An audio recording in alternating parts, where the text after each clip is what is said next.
Qui ne s'est pas demandé un jour comment trouver son style de dessin ou d'illustration? Il y a beaucoup d'illustrateurs et d'illustratrices qui passent par là, donc dans cette vidéo, je vais te donner tous mes conseils si tu te demandes comment trouver ton style de dessin ou d'illustration. Avant ça, je te souhaite la bienvenue sur la chaîne si tu es illustrateur ou illustratrice. Ici, je te partage plein d'informations sur tous les aspects de ton activité, que ce soit l'administratif, la facturation, la gestion d'un projet client, la stratégie, la communication, bref, tout ce que tu as besoin de savoir si tu veux évoluer dans l'illustration à titre professionnel. Quand on parle de trouver son style, on pense immédiatement aux illustrateurs qui ont un style très marqué et on aimerait nous aussi avoir ce truc qui fait que c'est nous et qu'on nous reconnaît immédiatement. Mon avis personnel par rapport à ça, et vraiment ça n'engage que moi, c'est que je pense qu'on reconnaît le style d'un illustrateur quand on s'est beaucoup imprégné de son travail. Pour moi, le style de quelqu'un se reconnaît quand on aime cet artiste et qu'on le suit régulièrement. Il y a des artistes qui sont très connus et qu'on va reconnaître immédiatement, mais pour moi, ça va être plutôt parce qu'on connaît leurs œuvres. Par exemple, si tu vois le bassin au Nymphéa, et bah tu vas savoir immédiatement que c'est Claude Monet. Mais parce que c'est une peinture qui est ultra connue, tout le monde la connaît. Si tu vois une autre peinture de ce peintre qui est pas forcément très connue et que personne connaît, et bah c'est pas dit que tu reconnaisses le style, que tu reconnaisses que c'est Claude Monet si t'es pas archi fan de Claude Monet. Par contre, si vraiment tu adores le travail de ce peintre et que c'est ta référence, et ben tu vas voir la peinture que tu ne connais pas et tu vas dire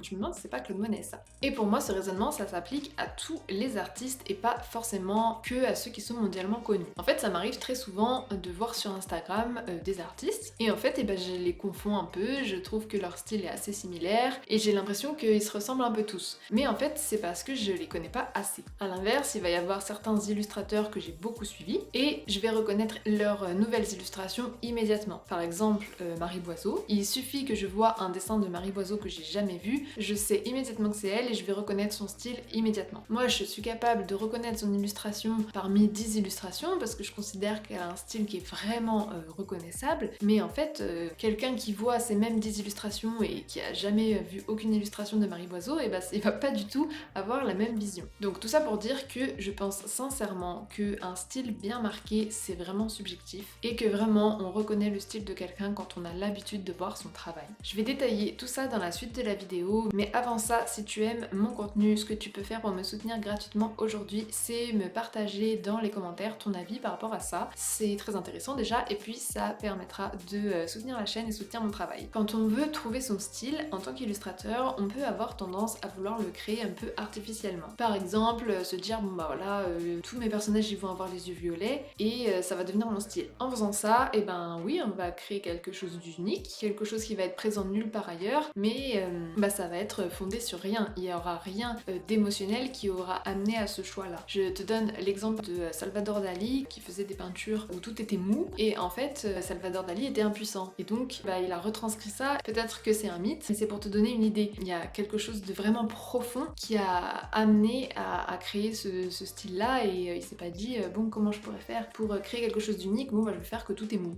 Non, ça s'est pas passé comme ça. Je sais qu'il y a aussi des soi-disant techniques pour trouver son style qui consistent à faire des planches d'inspiration et de réfléchir à qu'est-ce que t'aimes et essayer de créer un mix de tout ça pour arriver à ton truc à toi. Ça, moi je trouve que c'est assez artificiel et ça va un peu à l'encontre d'une démarche artistique. Pour moi, le meilleur moyen de trouver son style, c'est d'arrêter de se mettre la pression, de dessiner ce qu'on aime dessiner et en fait ça va se construire tout seul. J'avoue que je parle énormément de stratégie, de bien calculer ce qu'on fait et de pas faire les choses au hasard. Dans mon contenu, je parle beaucoup de ça parce que je pense que c'est indispensable dans une activité professionnelle d'illustration. Mais s'il y a bien un aspect dans lequel il faut laisser parler ses tripes, c'est justement cet aspect purement artistique. Pour moi, chaque illustrateur a déjà son style. Même s'il se cherche un peu, il a un style de dessin. Ton style, c'est comment tu dessines en fait, tout simplement. Et ça, c'est quelque chose qui est constamment en train d'évoluer. Chaque fois que tu fais un dessin, à chaque fois que tu fais une illustration, tu progresses, tu évolues et tu fais évoluer ton style. Alors oui, forcément, en fonction des illustrateurs que tu suis et que tu aimes, ça va forcément influencer la façon dont tu dessines. Et il y a de grandes chances que ton style, ça devienne effectivement un mix des 3 ou 4 dessinateurs ou illustrateurs que tu aimes le plus et que tu suis le plus. Mais c'est quelque chose qui va se faire naturellement si tu dessines ce que tu as envie de dessiner. Donc en gros, te mets pas la pression, tu as déjà ton style et honnêtement, il y a fort à parier que les personnes qui te suivent, qui ont l'habitude de voir ton travail,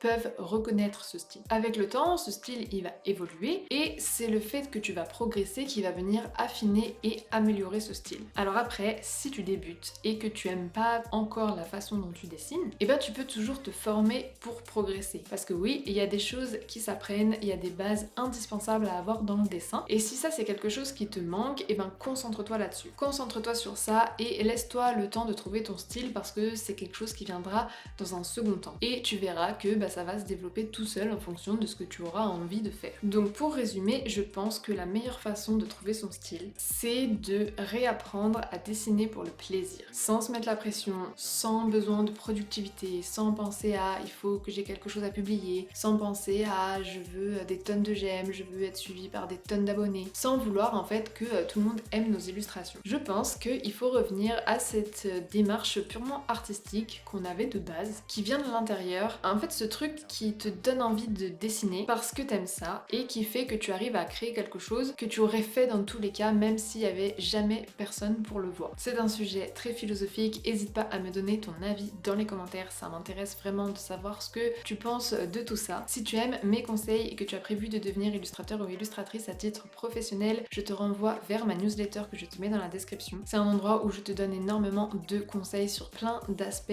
pour ton activité. Si cette vidéo t'a plu, tu pourras aussi être intéressé par la vidéo qui s'affiche et pense à aller voir sur ma chaîne, j'ai plein d'autres vidéos pour les illustrateurs et illustratrices indépendantes. Quant à moi, je te dis à jeudi prochain.